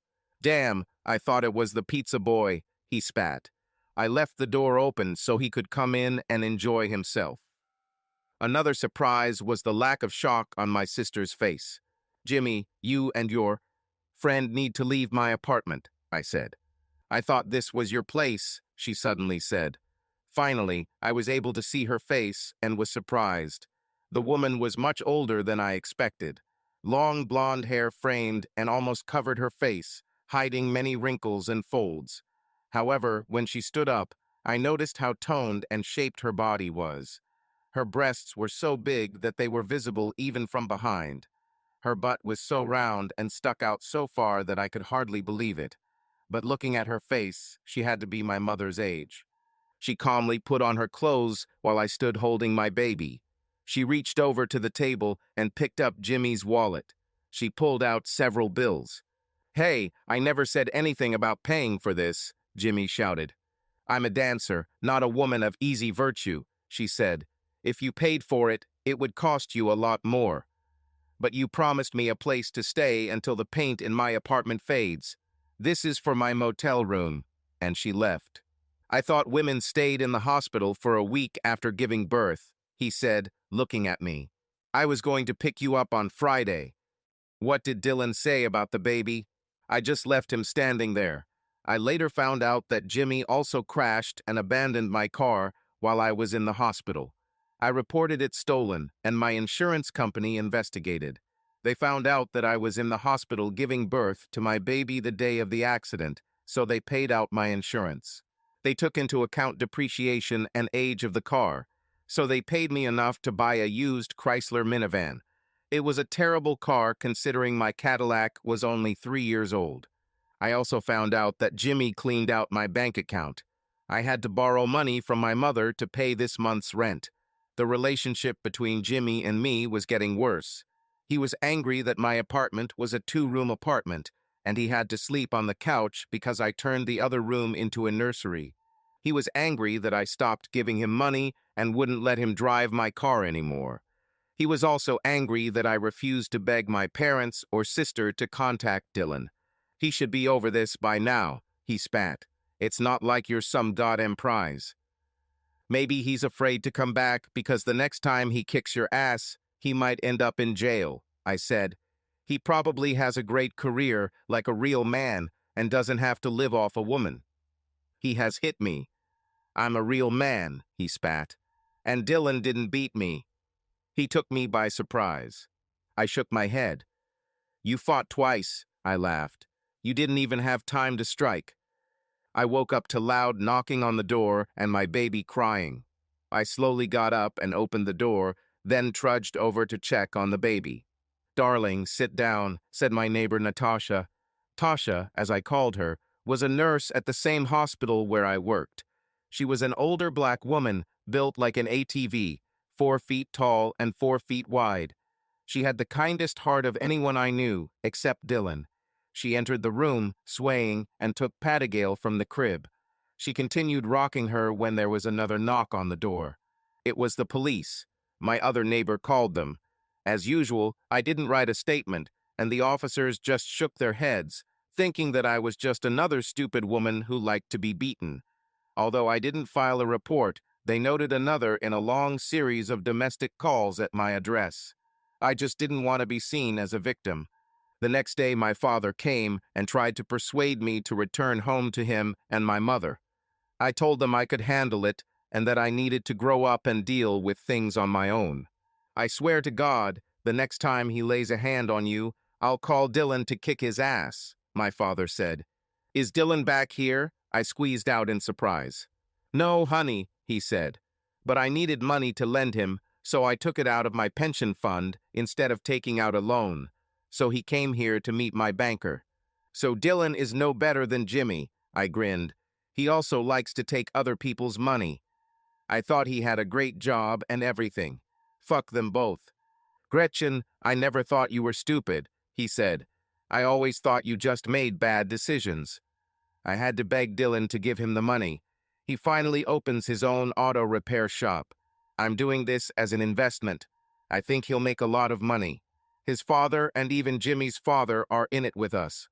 Jimmy's father will work with him part-time. Would you believe it? Dylan will continue to work at the plant until he has so much work to do that he can't do both. He is a very enterprising young man. Perhaps the reason he seems so successful is because he has nothing but work to do. He doesn't have time to watch TV, drink, sleep, or hit women. For the first time that I could remember, my father turned and left my apartment without kissing me or hugging me. He was really disappointed in me. Even I don't know why I said what I said about Dylan, that he's just as much of a freeloader as the one I live with. I think I was just angry at everyone because my life sucked. I worked all day, pushing myself harder than I thought was fair. Insurance for me and the baby and everything else I needed, like formula, nappies, wipes, baby food, toys, meant I was always in debt. I just never had time to pay for everything. Every time I found an opportunity to earn a little money or get a few hours of overtime, something broke in my apartment and I had to pay for it. If my parents didn't help me, I would be homeless. My mother provided free child care. My father gave me money every time he saw me. Jimmy didn't do anything. The only thing that lifted my spirits, my only ray of light at the end of the dark tunnel of the night, was hearing from time to time that Dylan wasn't dating anyone. I knew he still loved me, and I kept that information like a fat girl stuck in an elevator keeps donuts in her purse. I worked hard every day and returned home in the evening to become a punching bag. I was sure that every time Jimmy hit me, Dylan would pay him back with interest. I just had to be patient. I knew Dylan would come back for me, and I knew that when he heard what Jimmy did to me, he would punish Jimmy. Dylan. Sarah, I breathed. She slowly approached me. Her unusual honey hair glistened as I watched her. It's been more than 6 years since I saw her. Over 72 months, over 288 weeks, over 2,016 days, or... Before I could continue the calculations, her hand rose, and she slapped me across the face. Everyone in the restaurant stared at us. She pulled my chair away from the table and straddled me. She kissed the red area on my cheek where she hit me and then kissed me. It was like magic, and there was silence in the room. Everything around ceased to exist, until a voice sounded nearby. I don't think he'll order anything, right? Will he just sit here and kiss you? Still, leave me a tip, since this is one of my tables, said the woman who directed me to this table. Her beautiful caramel skin seemed to glow in the sunlight coming through the blinds. Her wild blue lipstick contrasted sharply with her skin, but she was good enough to make it look attractive. She was one of those women who was so beautiful and had such a vibrant personality that she could afford almost anything. If it weren't for Sarah, she would have had a chance. It's not that I want you to stop kissing me, I said. But why did you hit me? I don't know, she said. Why did it take you 6 years to find me? Well, you didn't leave me any clues and didn't seem like you wanted me to find you, I said. And if you wanted me to find you, why did you leave in the first place? Dylan, we had to lose 250 pounds of useless fat if we wanted to have even a slim chance, she grinned. I was puzzled. I've never weighed anything close to 250, I said. I know, she grinned. But Jimmy weighed. Dylan, everything between us started off wrong. Jimmy met me first. However, you and I were much more alike. Did you know Jimmy didn't convince me or tell me to sleep with you? I looked at her. I know that you remember, or that you think you remember, she said, but Jimmy never had any power over me. The reason I slept with you was because of what you said. You said you wanted your first time to be with someone special, someone you love. This is exactly what I wanted. Jimmy and I had sex a few times, but after you and I made love, he never touched me again. I always told him I wasn't in the mood, but I wanted you so badly to be in the mood. But you were Jay, I began. Not since you and I were together, she said. Why do you think that I came to see you when I should have left, and not to see him? Did he ever let you read the note I left him? No, I said. He just laughed about it. Since we were in college, I wrote it at his level, she said. I wanted to be very clear. It was written or drawn in blue crayon. It said, "We're done, see you." I laughed. I told you personally, and we spent the most wonderful evening of my life together. She smiled, saying this, and began to kiss me again. Get a room, the woman with blue lips said again from behind us. Then I noticed that a shadow hovered over us and stayed there. I looked up and saw a man with olive skin and very dark hair looking at us. Sarah paused and turned to him. We're running out of beef again, he said. I told you we should have bought more. It wasn't on sale then, she said. It's on sale now. Send one of the guys shopping. What I do is art, he spat. You can't desecrate perfection for a few pennies. Okay, she said and kissed me again. Next time the beef isn't on sale, I'll deduct these few pennies from your pay. He walked away cursing in some language I didn't recognize. Sarah started kissing me again. The piano started playing boogie-woogie music again, and no one paid any attention to us anymore. Who is this guy? I asked between kisses. Don't worry about him, she said. He's just my husband. I jumped up so quickly that she literally flew off my lap and fell to the floor. Dylan, she said. Don't worry, it doesn't matter. Are you married? I shouted. I turned and headed towards the door. I need to get out of here. Door, she shouted, and suddenly 4 huge truckers blocked the exit. The music stopped again, and everyone started looking at us again. She slowly approached me. When she reached me, she reached into my pocket and took out my phone. She dialed the number and listened to the call. The phone in her pocket started ringing, and she turned off my phone. Dylan, it's not at all what you think, she said. When you finish your business today, call me so we can talk about it. We have 6 years to talk about. However, I leave this up to your discretion. You now have my number. If you don't want to call me, don't call me. She turned to the truckers. Thanks, guys. You can let him go. Then she came to me and kissed me again. I'll kick myself forever if I don't do this, she said. She then returned to the counter where she was when I entered. I turned and started to walk out the door. This time, there was a tiny woman with blue lips standing between me and the door. She held her thigh with one hand and pointed her finger at me with the other. Dylan, you must be one of the good guys, she said. I heard about you every time she got drunk for years. You better not break her heart again. If you do this, I will find you and make you so sorry you were born. Then she too disappeared into the noisy crowd. My car is truly special to me. It started out as a regular 2014 Mustang GT. I added a Roush body kit to make it more aerodynamic. I also dimmed all the headlights. I darkened the rims. I added a carbon fiber splitter and carbon fiber heat extractors to the hood. I designed and added custom side vents that cool the larger Brembo brakes I installed on the car. I also increased the size of the drilled and vented rotors. Then I started working on the engine. I replaced all the original Ford parts with third-party forged parts. I added a huge ball-bearing supercharger and intercooler. I got the best paint job in town for my car. It's a beautiful, glossy slate gray with black accents. My car is unique. There is still a lot that can be done to improve it, but it will always be like this. Every time I see my car, I smile. However, that morning when I approached her after leaving that crazy cafe, I could have been getting into a Honda and I wouldn't have cared. I was on time for the meeting only because speed limits didn't matter to me. During the tour of the facility or the lunch they gave me, I was barely conscious. I ate almost nothing, although I was hungry. In a strange way, my indifference turned out to be to my advantage. I got a much better price than I expected, simply because they thought I was unhappy with what they were offering. I spent the entire day trying to focus on things, but in the back of my mind, I was struggling with a problem. Sarah loved me.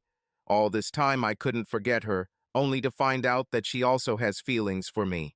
To me, not to Jimmy. I should never have let her go. However, in both our cases, life went on. What bothered me the most was that Sarah, in her own way, was supposed to be just like Jimmy. She sat in this little cafe and kissed me like there was no tomorrow. And all this time she was married. What kind of traitor did she turn out to be? And if I start any kind of relationship with her, doesn't that make me just as bad? And finally, even though I had cut Gretchen out of my life and tried my best to get her out of my heart, we were still legally married. It was one hell of a confusing situation. I didn't really care how it affected Gretchen. By this point, she was probably only dreaming of divorcing me so she could marry Jimmy. The most important thing to me was how it would affect Sarah's husband. What if they have children? I was almost back in the car when my phone rang. I looked at the screen and didn't recognize the number. I had to be very careful with unknown numbers. I was sure one of them would one day be from Jimmy or Gretchen. "Dylan, why haven't you called me back yet?" she asked. "I thought you were giving me a choice whether to call or not," I smiled. "I just said that to make you think you have a choice," she said. "I let you go once, now Jimmy and I will fight for you. Can I please explain everything to you? Rockage and I are married, but that's all." "Are you saying that you have an open marriage?" I asked. "Our marriage is so open that you could travel through it on a train," she said. "Our marriage is so open that it can be compared to an open space on the street." Then, as if realizing how it sounded, she gasped. "No, Dylan, it's not like that," she said. "Can I please? Give me half an hour to figure it out, and we'll talk," I said. Her joy that I was going to come was transmitted to me through the phone. It took less than half an hour.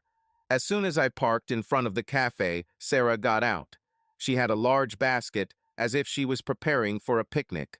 For 6 years, they treated her with care. Her eyes were just as beautiful, and her breasts became larger. Sarah didn't seem like the kind of person who would do plastic surgery, and the new curve in her hips did not escape me. As soon as she sat down on the thick leather seat next to me, she turned and kissed me. My doubts melted away at the touch of her lips. I started the car and drove to where she showed me. We found ourselves on the dry shore of a small, secluded bay. Several small boats were tied there, but there were no people. We got out of the car and sat down on the shore. She took my hand and turned to me. Then she leaned over and kissed me. "I needed it for courage," she said. Then she began her story.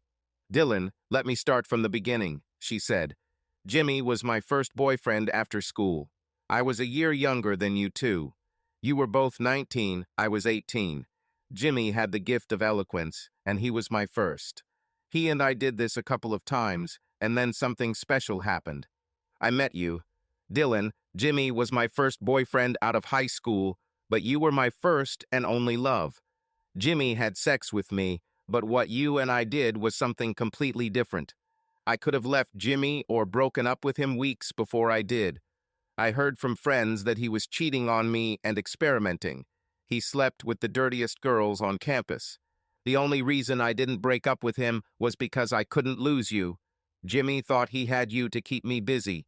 In fact, I put up with him so I could spend time with you. When we studied, I found ways to touch you. I always stayed much longer than I needed to. I hope that we—" Her sigh brought back memories.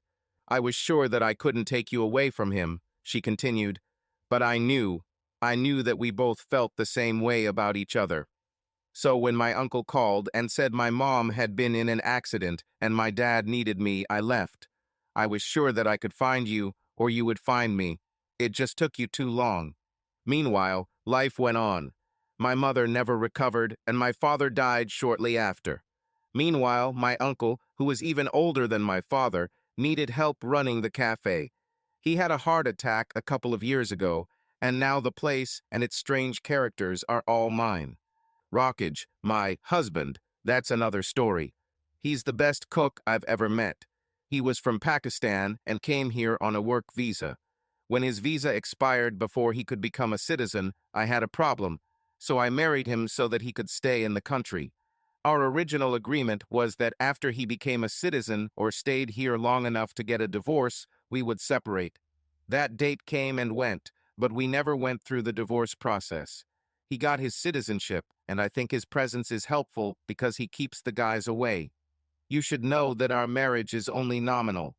We never slept together. From the look in her eyes when she said this, I was sure that she was telling the truth. She settled comfortably in my arms, letting out a sigh of satisfaction. I was touched that my acceptance meant so much to her. The problem was that I wasn't sure she would feel the same way when I told her my story. So, Dylan, my husband is not a problem for us, she said. What about yours? Is Jimmy still around? I told her my version of what had happened since we last saw each other. I didn't hide anything. I told her how long it took me to forget her. Talked about meeting Gretchen and our marriage and how it ended. He told her how he beat Jimmy, which she really liked to hear. Finally, I told her about moving across the country and my large blended family and how grateful I was for their support. When I finished, she just had a huge smile on her face. Why are you smiling? I asked. What else should I do? She asked. Now you are finally mine. Nothing else will change that.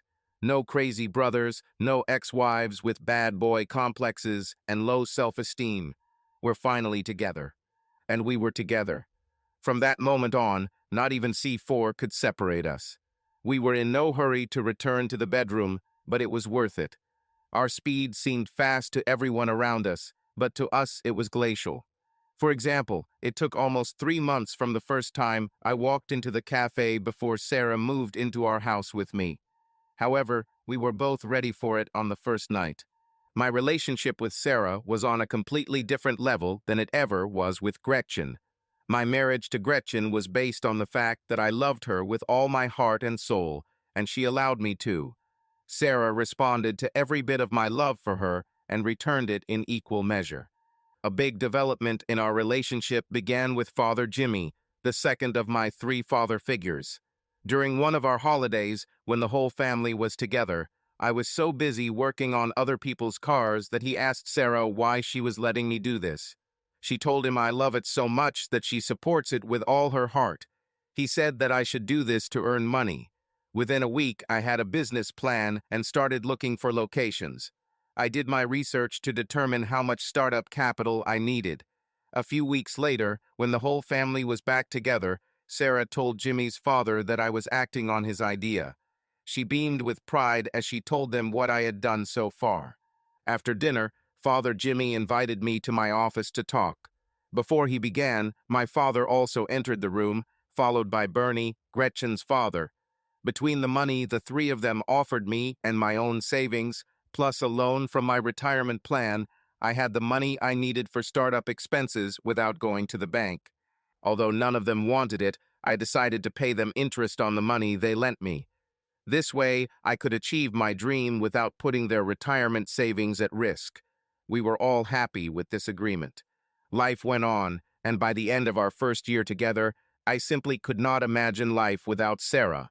My business was doing well, and I quit my job at the factory.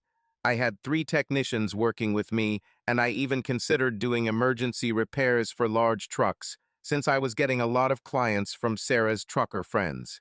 The best part for me was that I was paying off my debt to my fathers quickly. I decided that their investment and faith in me should be valued more than just repayment and a little interest. I decided to give each of them 10% of the business. This way, they will always have income. They deserve it. The day I decided to do this, Bernie flew in for the weekend. It arrived a little later than I expected, but only by an hour or so. Bernie always rented a car and drove himself to our house. I was in the office when Sarah came to pick me up. "Honey, Bernie is here. I think you should come down," she said. I walked down the stairs and saw Bernie. He was as pale as a sheet. "Hey, Bernie, I was just writing you a check, and I had papers for you to sign," I said. "Dylan." His voice trembled. "Bernie, what happened?" I asked. "Is Patty okay?" "She's fine, and so are our Abby and Patrick," he said. Patrick was Abby's fiancé and the love of her life. "I urgently need to return on the next plane," he said. "I know you don't want to hear about her, but this concerns Gretchen." Jimmy beat her again. This time he sent her to the hospital. Gretchen. It looked like one of those toilet paper commercials. You know, where everything is cloudy and soft, and there are angels and other air creatures everywhere. Everyone says words like toilet paper instead of calling it like real people. I think all these soft and fluffy things are needed so that people don't remember that all this wonderful softness is used to. Suddenly, the clouds began to clear, and my mouth tasted something that would normally be removed with toilet paper.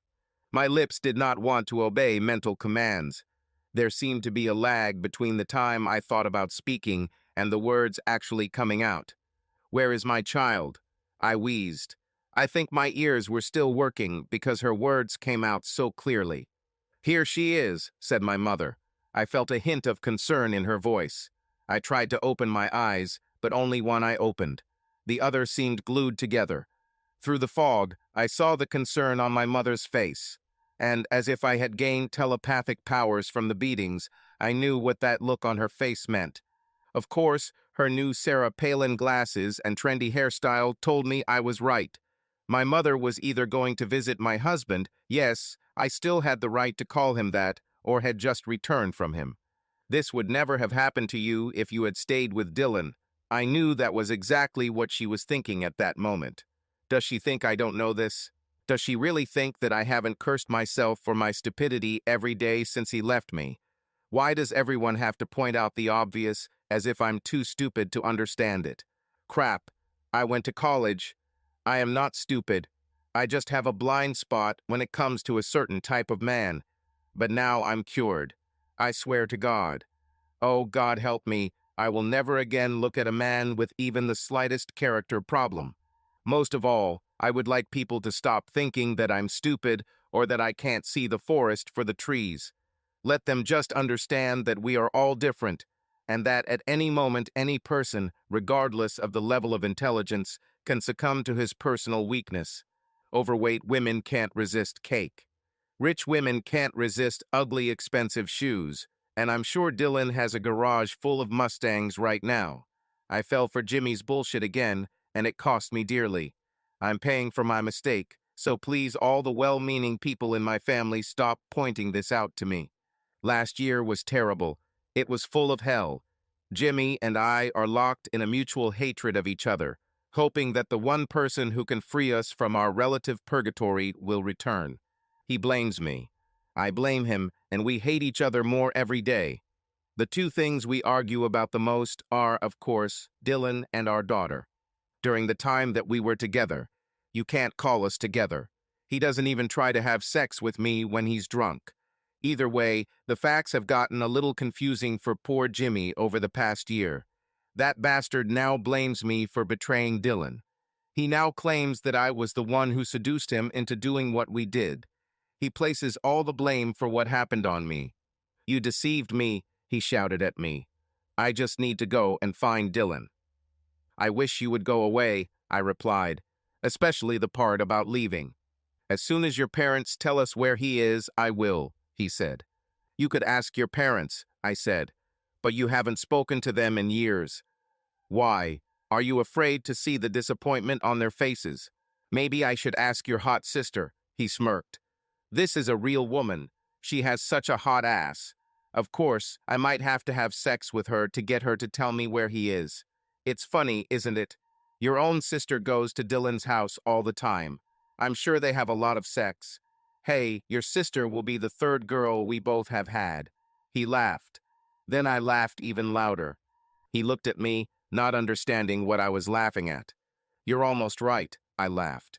"My sister really goes there often, and she really tried to rush to Dylan. She told me about it. He categorically refused.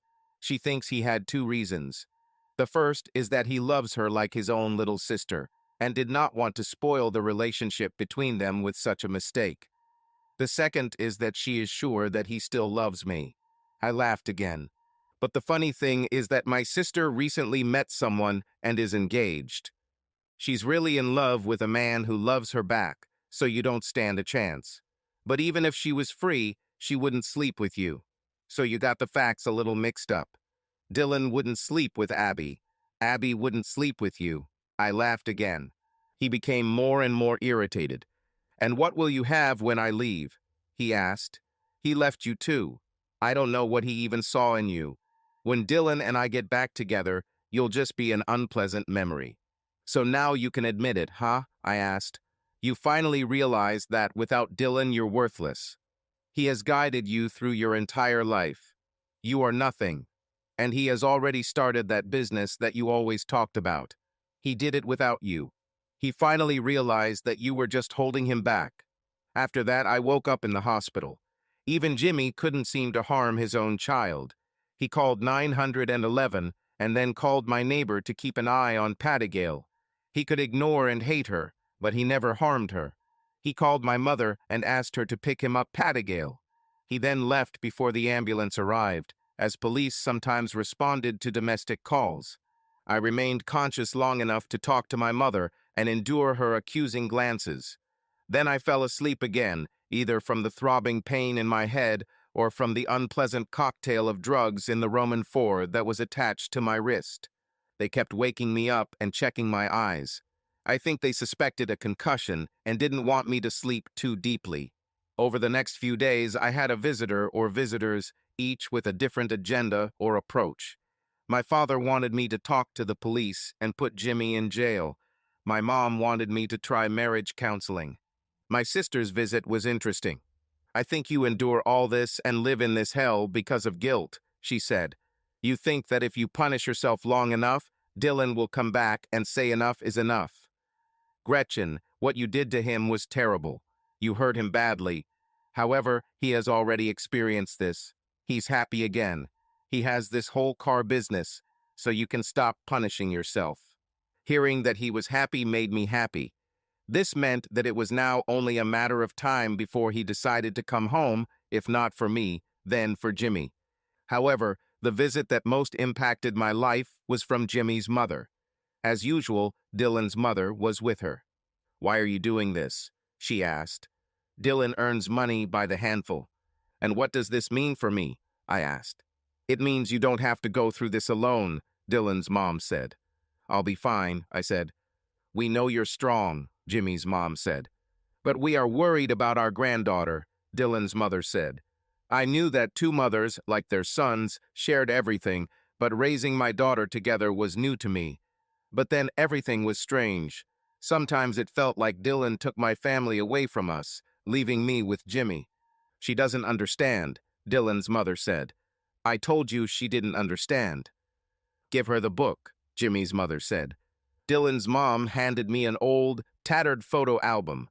I started looking at photographs. There were a lot of pictures of Jimmy and Dylan together, and then a lot of children's photographs. "Oh my God," I said. "Jimmy was such a sweet kid. It's a shame he became such a bastard. In some of these photos, he looks exactly like Patigale." They looked at each other and smiled. "This is Dylan," they said at the same time. "You need to do a DNA test," one of them said.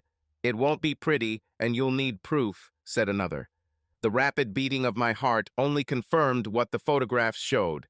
If they're right, I've wasted over a year of my life, closer to 2 years actually. A year into my daughter's life and a full 9 months of pregnancy. A pregnancy that could have been a dream instead of a nightmare. "Why did you two wait so long to tell me?" I asked. "We told you the day after she was born," Jimmy's mother said. "Do you remember when we came to you?" "I thought you were telling me that I needed to make Dylan apologize for not coming," I said. After all the pain I had been through, Suddenly, there was light at the end of the tunnel.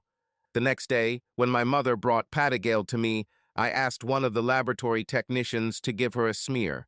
It only took a few days for him to return with her DNA profile. The comparison to Jimmy's DNA, which they had on file from his 2 previous hospitalizations, was easy. I couldn't believe it. Jimmy was not my daughter's father. Dylan's mom brought me the comb he used with a few of his hairs on it. A week later, I had proof. I was so happy that I was ready to explode. This meant that I no longer needed Jimmy at all. I had a very powerful new tool to get back into Dylan's life. I knew Dylan. He might not be ready to forgive me yet. However, he would never abandon his child. And as soon as he finds out that in order to be with his daughter, he will have to be with me, we will be together again. As soon as we are together, I will win his heart again. This time, I will be the wife he deserves. I've learned my lesson. The only obstacles remain Jimmy and how to get the message to Dylan. I knew from my neighbors that Jimmy was back in my apartment. The day I left the hospital, I bought an equalizer from one of the guys in my area who always claimed he could get anything for money. For the first few days after returning home, Jimmy and I avoided each other, so there were no problems. In fact, the biggest blow came from an unexpected source. I called Abby to discuss my idea with her. It's a good thing Jimmy left while I had her, otherwise the truth might have come out. I didn't explain to Abby why I needed this. Just asked her to contact Dylan for me. She categorically refused. I won't do it, she said. I know you've been through hell, but you'll have to find someone else to save you. You've hurt him too much, and I won't betray him. Not for you or anyone else. He is like a brother to me. Ask someone else. But this is important information, I said. He should know this. He's happy again, Gret, she said. I won't ruin this. Besides, you're late. Everyone except you already knows this.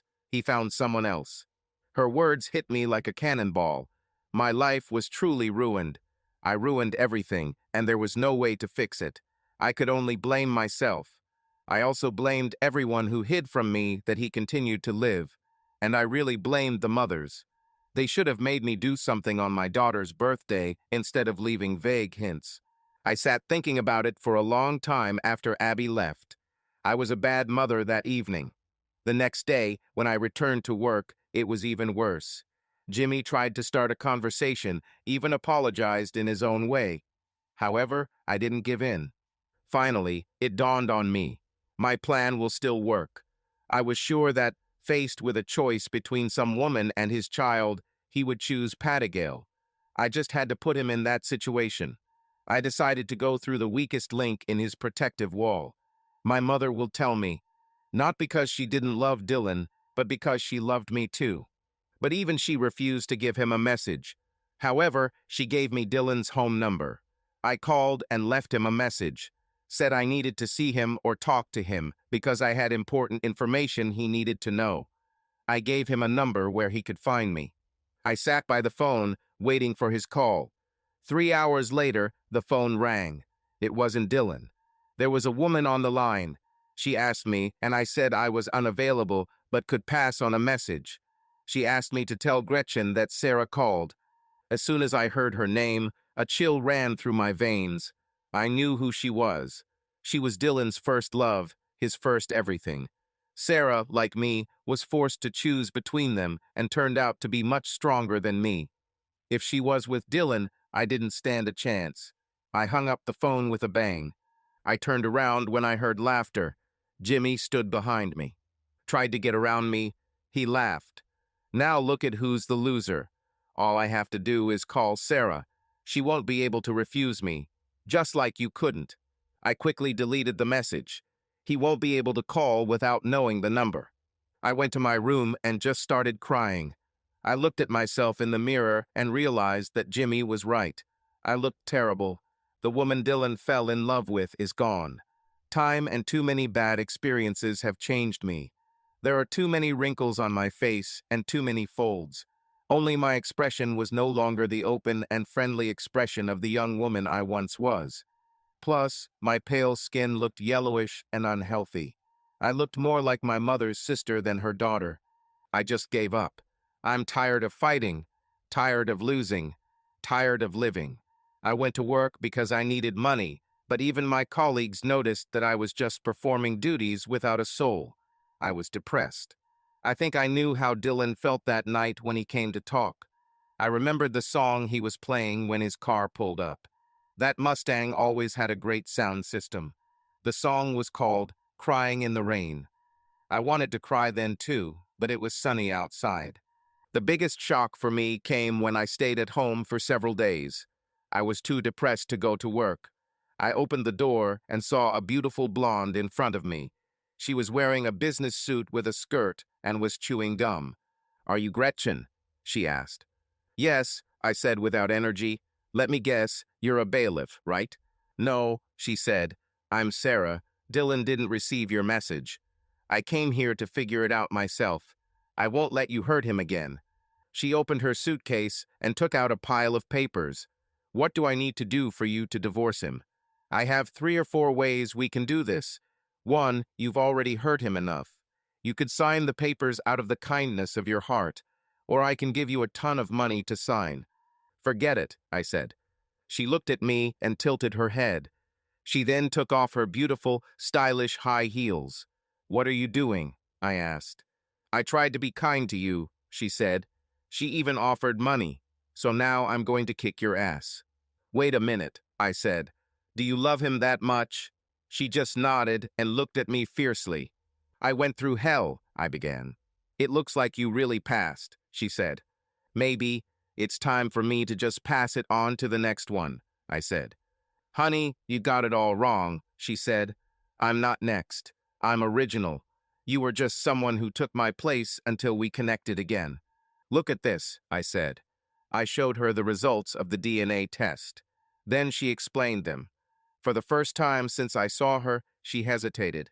"He will pay generous child support in exchange for extensive visitation rights," she said. "But I won't leave. I won't disappear. He loves me now. He doesn't love you anymore." "I know that," I said. "I realized that my chance was lost as soon as I saw you. But I will sign the papers, and it won't cost you a cent." She looked at me suspiciously. "What should I do?" she asked. I took her to the back room. She looked at the sleeping woman Pattingale. "She's charming," she said touchingly. "Sarah, you love Dylan so much," I said. "I see it. Do you think you could love our daughter too?" "Of course," she said. "Do you want us to look after her for a while?" "Something like that," I said. I packed a small suitcase with my daughter's favorite toys and another with her clothes, diapers, and favorite sippy cups. I let Sarah hold her for a while at Pattingale. I could get used to it. When she woke up from her nap, I asked Sarah to play with her. I then signed the papers and told Sarah it was time for them to leave. It was almost time for Jimmy to return, and I didn't want him to see Sarah. Who knew what could happen? I kissed my daughter again and wished her a happy life. Then I watched as Sarah put her in her car seat and drove away. The words from that song were running through my head, just as Dylan must have been that night when he came to the house he bought for us, only to find that I had betrayed him again. Nobody understands heartache. Nobody understands pain. No one ever sees tears when you cry in the rain. Subscribe to our channel so that your love doesn't cheat on you, and go ahead and listen to the next story, because this story is nothing compared to the next one. If you're under 18, don't even think. Click to the next one. Click to the next one. Click to the next one. Click to the next one. Click to the next one.